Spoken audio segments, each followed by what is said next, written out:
الذين إذا أصابتهم مصيبة قالوا إنا لله وإنا إليه راجعون أولئك عليهم صلوات من ربهم ورحمة وأولئك هم المهتدون کہ جو ہم ضرور بضرور لوگوں کو جو ہے آزمائیں گے ان کے خوف میں، یعنی کچھ ایسی چیزیں ہوں گی جو ان کی زندگی میں خوف اور ڈر پیدا کرے گی، تو وہ جو ہے اس خوف اور ڈر والی چیزوں کے سامنے اپنے ایمان پہ کیسے استقامت رکھتے ہیں، اور وہ ان کا تو جو ہے اس کی طرف جو ہے ان کا جواب کیا ہوتا ہے، ان کا رویہ اس کی طرف کیا ہوتا ہے جب یہ ایسی خوف والی چیزیں ان کے سامنے آتی ہیں اس طرح۔ اور دوسرا جو ہے بہت ساری مثالیں، لیکن میں اصل مقصد میرا یہ نہیں ہے کہ میں ان کی تفسیر کروں، اصل مقصد میرا یہ ہے کہ اللہ تعالیٰ کہتا ہے ہم آزمائیں گے تمہیں ان ایسی چیزوں میں جس میں تمہیں خوف بھی آئے گا، ایسی چیزوں میں ہم تمہیں آزمائیں گے جس میں تمہیں بھوک اور پیاس کی بھی جو ہے بھوک اور پیاس سے بھی گزرنا پڑے گا، اور ایسا بھی ٹائم آئے گا کہ تمہارے جو ہے مال و دولت کے اندر بھی کمی پیدا ہوگی، اس میں بھی میں آزماؤں گا، کبھی مال میں کمی کر دوں گا، کبھی ایسا بھی ہوگا کہ تمہاری جانوں میں بھی کمی ہو جائے گی، اور کبھی کبھار ایسا بھی ہوگا کہ تمہارے جو ثمرات ہیں، پھل فروٹ ہیں، اس میں بھی، یعنی یہ سب چیزیں جو ہیں اس کی تفسیر الگ ہے کہ کیا کیا یہ چیزیں ہیں، لیکن اس میں خاص ایک چیز کی طرف آیا کہ تمہاری جانوں میں بھی میں تمہیں آزماؤں گا۔ جانوں میں آزمانے کا کئی طریقہ کار ہے کہ ایک تو انسان جو ہے معذور پیدا ہو، یا جو ہے معذور ہو جائے بعد میں، یعنی پیدا اچھا ہوا تھا بعد میں ہاتھ ٹوٹ گیا، پیر ٹوٹ گیا، یا آنکھیں چلی گئی، یا زبان چلی گئی، یا کان چلے گئے، یا اس طرح موت آ گئی۔ یہ ساری چیزیں جو ہے جان اور جان کے اندر جو آزمائش ہوتی ہے، لیکن اللہ تعالیٰ کہتا ہے وبشر الصابرین، لیکن خوشخبری ان کو سنا دو جو صبر کرتے ہیں۔ صبر کرنے کا ان کا رویہ یہ ہوتا ہے کہ وہ کہتے ہیں الذین اذا اصابتهم مصیبۃ قالوا انا للہ وانا الیہ راجعون، سچ معنوں میں صبر کرنے والے وہ ہوتے ہیں کہ جب اس طرح کی آزمائشیں ان میں آتی ہیں تو وہ کفر نہیں بکتے، وہ اللہ کا انکار نہیں کرتے، اللہ پر لعن طعن نہیں کرتے، اللہ پر الزام نہیں لگاتے، بلکہ وہ کہتے ہیں کہ ہم تو اللہ کے لیے ہیں اور اللہ ہی کی طرف جانا ہے۔ اس کا مطلب یہ ہے کہ اگر اللہ نے ہمیں یہ آزمائش دی ہے تو ہمیں بنایا ہی اللہ نے ہے، تو اللہ اگر ہمیں آزماتا ہے تو اللہ کی مرضی ہے، اور ایک دن ہمیں جو ہے یہ آزمائش میں ہمیشہ تو رہنا نہیں ہے، ایک نہ ایک دن یہ آزمائش ختم ہو جائے گی اور ہم لوگ کامیاب ہو جائیں گے تو اللہ ہی کی طرف جائیں گے۔ تو اللہ تعالیٰ کہتا ہے کہ اس کے بعد اولئک علیہم صلوات من ربہم ورحمہ، ان کے اوپر صلاۃ و سلام ہو، ان کے اوپر اللہ کی رحمتیں ہوں، ان پر اللہ کی برکتیں ہوں، واولئک هم المہتدون، اور یہی وہ لوگ ہیں جو سیدھے راستے پر ہیں۔ سیدھی سی بات ہے، اس میں اصل نقطہ یہ ہے کہ اللہ تعالیٰ نے جو ہے انسان کو پیدا کیا ہے تو وہ ان چیزوں میں آزمائے گا، ضرور ان کو آزمائے گا۔ تو ہمیں اس چیز کو سزا نہیں لینی چاہیے، بلکہ اس کو یہی سمجھنا چاہیے کہ اللہ کی طرف سے آزمائش ہے۔ اب آزمائش کس پر آتی ہے، یہ بھی ہمارا جو ہے مسئلہ ایک عجیب سا بن جاتا ہے۔ ہم سمجھتے ہیں کہ آزمائشیں جو ہے یہ جو ہے کافروں پر آنی چاہیے، ہم یہ سمجھتے ہیں کہ نہیں، جو ہے جو لوگ مجرم ہیں ان کے اوپر آزمائشیں آنی چاہیے۔ میں کہتا ہوں کہ دیکھیں اللہ کے رسول صلی اللہ علیہ وسلم ہمیں کہتے ہیں کہ آزمائش کس پر آتی ہے، اللہ تعالیٰ کن کو زیادہ آزماتا ہے۔ ایک سوال پوچھا گیا مصعب ابن سعد روایت کرتے ہیں اپنے والد سعد سے، تو وہ کہتے ہیں کہ یہ جو روایت جو ہے ترمذی کی ہے کتاب الزہد کے اندر، جس میں وہ کہتے ہیں کہ میں نے پوچھا، یعنی سعد کہتے ہیں کہ میں نے پوچھا کہ یا رسول اللہ ای الناس اشد بلاء، کون ایسے لوگ ہیں، وہ لوگ کون ہیں جن پر بہت زیادہ آزمائش ہوتی ہے، وہ کون سے لوگ ہیں؟ تو اللہ کے رسول صلی اللہ علیہ وسلم نے بیان فرمایا الانبیاء، سب سے زیادہ آزمائش جو ہے نبیوں پر آتی ہے، اللہ کے نبیوں پر آتی ہے۔ کیوں؟ کیونکہ ان کا آگے حدیث میں بتایا جا رہا ہے ان کے وہ ایمان کی وجہ سے جو ہے، جتنا پختہ ایمان ہے اسی کی وجہ سے ان کے اوپر آزمائش پہلے نبیوں پر آتی ہے، پھر ثم الامثل فالامثل، تو اس کے بعد جو ہے نبی پاک صلی اللہ علیہ وسلم بیان فرماتے ہیں کہ ہاں اس کے بعد جو نبیوں کے راستے پہ چلتا ہے، پھر نبیوں کے راستے چلنے والوں کے راستے پہ چلتا ہے، اس طرح کر کے جو ہے ہر آدمی کے درجات کے حساب سے اس پر آزمائش آتی ہے۔ پھر آپ آگے بیان فرماتے ہیں فَيُبْتَلَى الرَّجُلُ عَلَى حَسَبِ دِينِهِ فَإِنْ كَانَ دِينُهُ صُلْبًا اشْتَدَّ بَلَاؤُهُ وَإِنْ كَانَ فِي دِينِهِ رِقَّةً ابتلیا علی حسب دینہ۔ تو جو انسان اس کے بعد جیسے درجات نبیوں سے لے کے لوگوں تک درجات ہیں، اس کے بعد آپ نے بیان فرمایا کہ جس انسان کا جس پر بھی اللہ آزمائش ڈالتا ہے تو وہ آزمائش کا جو معیار ہے وہ اس کے دین کی پختگی کے حساب سے، جتنا زیادہ اس کا دین پختہ ہوگا، جتنا وہ جو ہے سنجیدگی کے ساتھ اپنے دین پر چلے گا، اتنے ہی سختی کے ساتھ اور اتنی ہی آزمائش اسی معیار کے ساتھ اللہ آزمائے گا۔ اور جو انسان کا دین اور اس کے جو ایمان میں کمزوری اور جیسے اس کی قابلیت اتنی نہیں ہوگی تو اتنی بڑی آزمائش بھی نہیں ہوگی۔ تو اصل مقصد یہاں پر یہ ہے کہ اگر انسان کے اوپر آزمائش اللہ اس کی طاقت اور قدرت کے حساب سے دے گا، ایسی آزمائش اس پر نہیں آئے گی کہ جس سے وہ کافر ہو جائے، جس سے وہ گناہگار ہو جائے اور پھر اللہ کو کہہ دے کہ اللہ تو نے ڈالی تھی، میں تو اس کے قابل نہیں تھا، تو اللہ پہ الزام نہیں۔ اللہ اتنی ہی آزمائش ڈالے گا اور اسی معیار کی آزمائش ڈالے گا جتنا جو ہے انسان آزمائش پہ اتر سکے۔ اس کے بعد نبی پاک صلی اللہ علیہ وسلم نے جو اہم چیز بتائی ہے اس میں یہ ہے کہ آزمائش کیوں اللہ ڈالتا ہے اور کیوں اس کے معیار کے حساب سے ڈالتا ہے، تاکہ اللہ کی ایک شفقت و رحمت اس پر نظر آ رہی ہے۔ وہ یہ ہے کہ اللہ تعالیٰ چاہتا ہے کہ میرے بندے پہ میں اس وقت تک آزمائش کرتا رہوں کہ فَمَا يَبْرَحُ الْبَلَاءُ بِالْعَبْدِ حَتَّى يَتْرُكَهُ يَمْشِي عَلَى الْأَرْضِ مَا عَلَيْهِ خَطِيَّةٌ، کہ وہ اللہ اس وقت تک اس بندے کو آزمائش میں ڈالتا رہتا ہے یہاں تک کہ اس کے سارے خطا جو ہیں اس میں سے نکل جائے، اور جب وہ زمین پہ چلتا ہو تو کوئی خطا اس کے اندر نہ ہو۔ یہ حدیث جو امام ترمذی رحمۃ اللہ علیہ نے نقل کی ہے۔ تو اس سے اصل مقصد کیا ہے ہمارا؟ اس میں یہ بتایا گیا ہے کہ آزمائش آتی ہے، لیکن آزمائش سب سے زیادہ آزمائش نبیوں اور رسولوں پر آتی ہے، پھر اس کے بعد ان کے اوپر ایمان لانے والوں پر آتی ہے، پھر اس کے بعد جیسے جیسے ایمان کے درجے نیچے ہوتے جاتے ہیں اسی طرح آزمائش بھی جو ہے کم ہوتی جاتی ہے۔ لیکن مقصد صرف یہی ہے کہ اللہ نہیں چاہتا کہ میرے بندے کو میں اس دنیا سے اٹھاؤں اور اس حالت میں اٹھاؤں کہ وہ گناہ گار ہو۔ میں چاہتا ہوں کہ بندہ جو ہے میرے پاس جب آئے تو گناہوں سے صاف ہو۔ اللہ اکبر۔ اس کے بعد دیکھیں، اب جو لوگ معذور ہیں، جو لوگ میری بات سن رہے ہیں، آپ ان کے بارے میں یہ دیکھیں کہ اللہ نے ان کے لیے کیا اجر و ثواب رکھا ہے۔ جو آنکھوں سے نابینا ہوں، جو زبان سے جو ہے گنگے ہوں، جو کان سے بہرے ہوں، یا ہاتھ پیر سے کوئی معذور ہو، تو ان کے بارے میں اللہ تعالیٰ نے کیا کیا ان کے لیے اجر و ثواب رکھا ہے وہ دیکھیں۔ یہ حدیث بھی جو ہے امام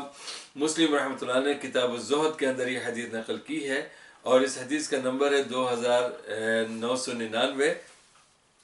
جس میں صہیب رحمت رضی اللہ تعالیٰ عنہ کہتے ہیں قال رسول اللہ صلی اللہ علیہ وسلم عجبا لامر المؤمن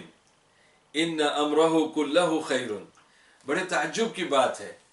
یہ جو مومن کے معاملات ہوتے ہیں اس میں بڑا تعجب ہے مجھے، کہتے ہیں اللہ کے رسول صلی اللہ علیہ وسلم کہ ولیس ذلک لأحد الا للمؤمن،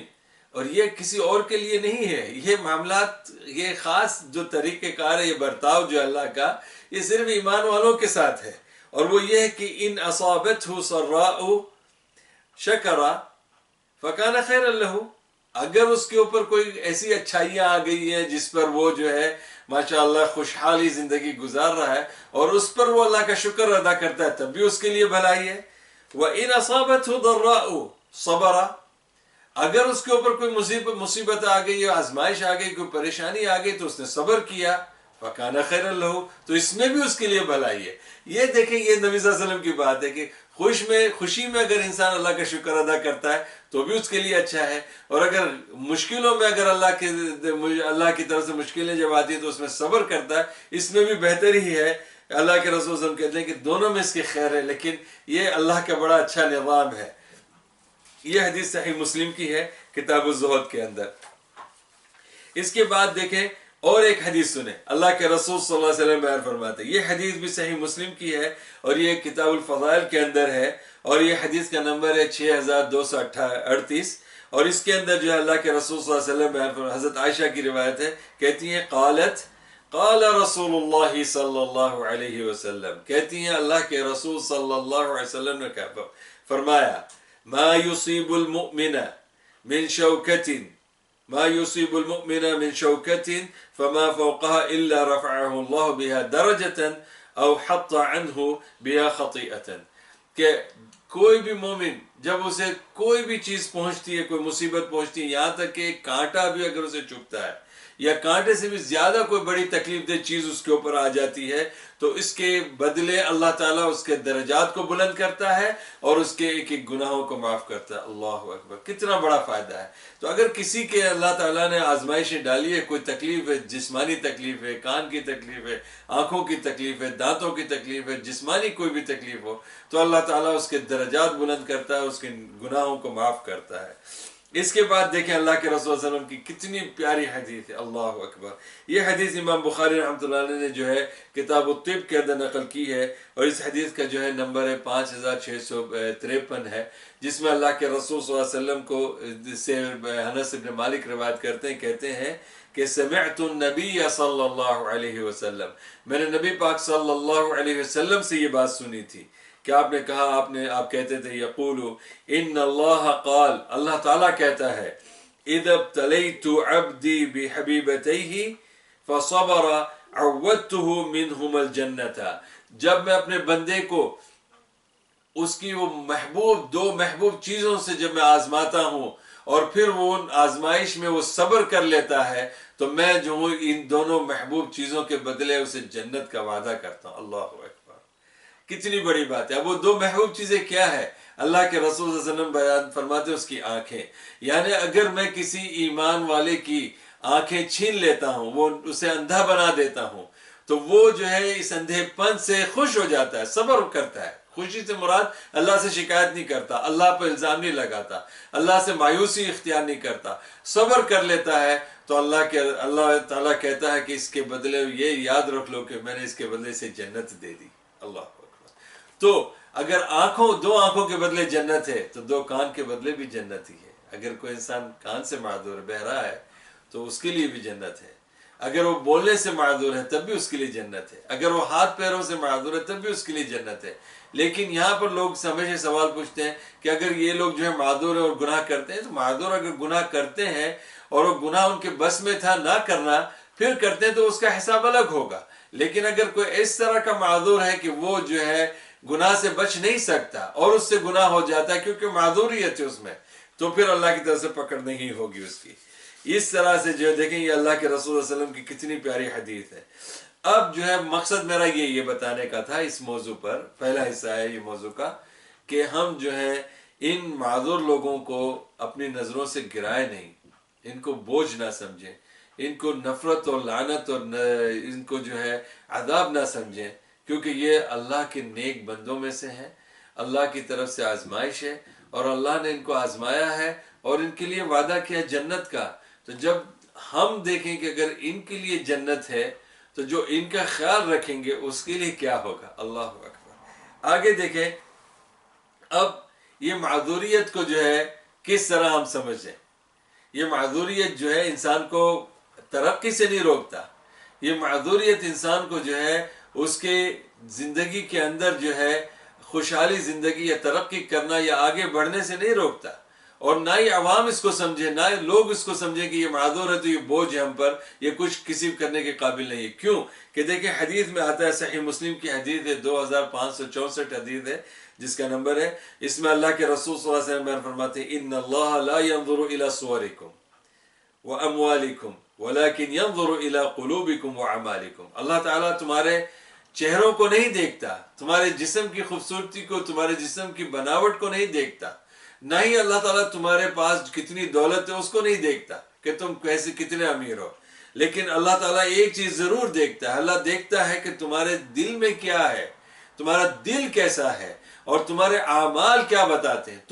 تمہارے جو دل میں ہے وہ تمہاری پہچان ہے، تمہارے اعمال ہے وہ تمہاری پہچان ہے۔ تمہارا پیسہ تمہاری پہچان نہیں ہو سکتی، تمہارا جو ہے رنگ اور روپ تمہاری پہچان نہیں ہو سکتی، کیونکہ رنگ روپ دھوکہ بھی دے سکتا ہے، پیسہ بھی جو ہے اچھا برے کی تمیز نہیں کر سکتا، لیکن جو تمہارے دل میں باتیں ہیں، تمہارے دل کو اللہ جان سکتا ہے، کیونکہ اللہ علیم بذات الصدور ہے، اللہ تعالیٰ دلوں کے راز کو جانتا ہے، اور اللہ سبحانہ و تعالیٰ تمہارے اعمال کو بھی جانتا ہے۔ تو اس اعتبار سے اللہ سبحانہ و تعالیٰ تمہارے دلوں کو بھی دیکھتا ہے اور تمہارے اعمالوں کو بھی دیکھتا ہے۔ اس سے ہمیں یہ بتایا گیا ہے کہ ہم لوگوں کے جسم کی شکل صورتوں سے نہ دیکھیں،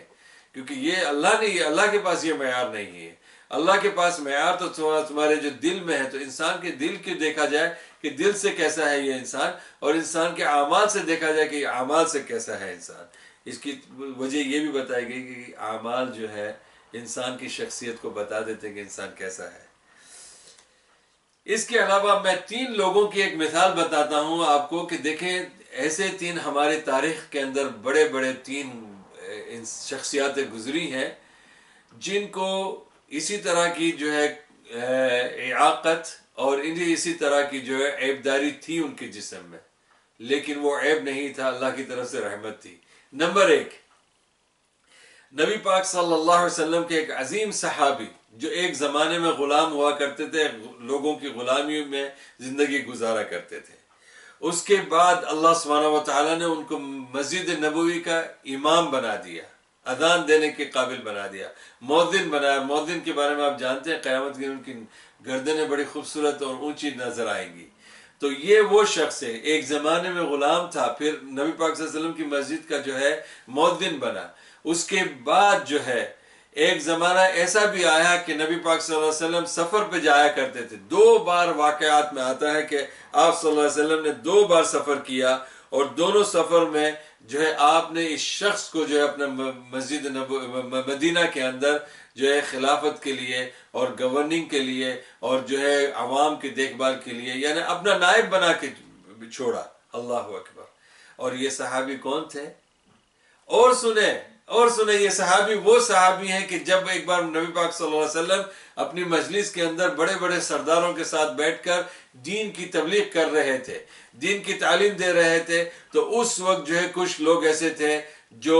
یعنی بڑے بڑے لوگ، تو نبی پاک صلی اللہ علیہ وسلم کے پاس یہ شخص آئے تو آپ صلی اللہ علیہ وسلم نے ان کو تھوڑا سا مایوسی کی طرف سے مایوسی کی نظر سے دیکھا اور یہ سوچا کہ اب یہ کیوں ڈسٹرب کرنے آ گئے ہیں، میں بہت ہی اہم جو ہے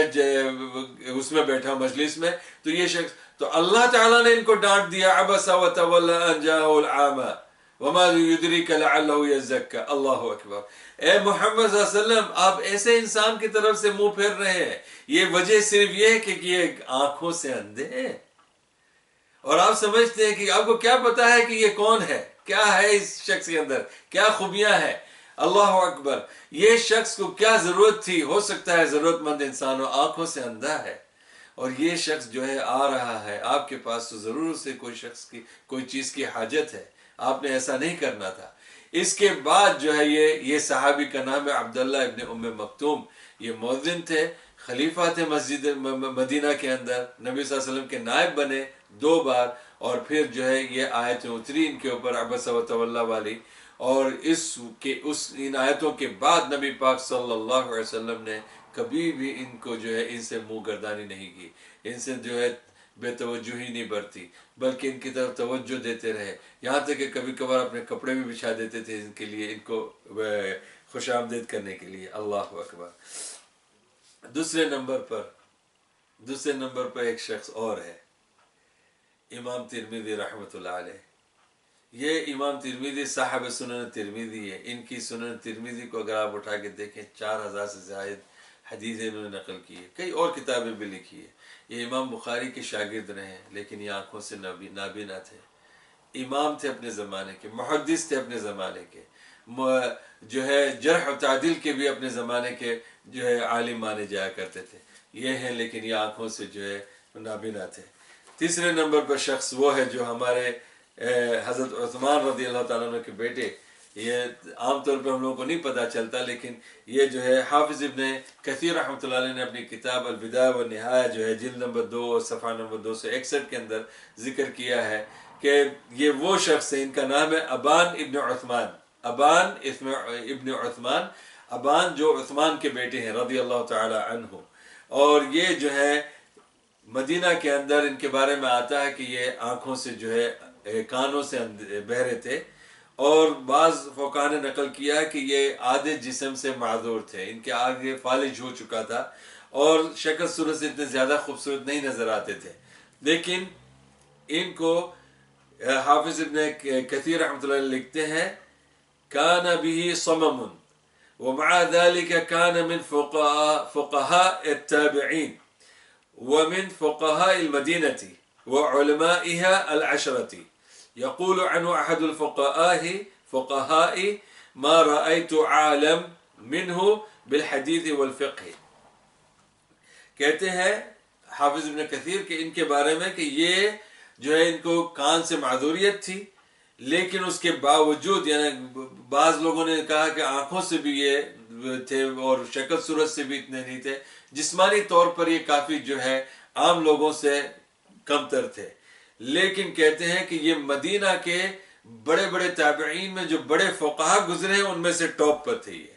مدینہ کے اندر جو 10 بڑے علماء اور فقیہ جو مانے جاتے تھے ان میں ان کا شمار ہوتا تھا، یہاں تک کہ محدثین نے بعد میں ان کے بارے میں لکھا ہے، مورخین نے ان کے بعد میں لکھا ہے کہ اتنا ان سے بڑا اس وقت ان کے زمانے میں کوئی فقیہ بھی نہیں ہوتا تھا اور کوئی محدث بھی نہیں ہوتا تھا،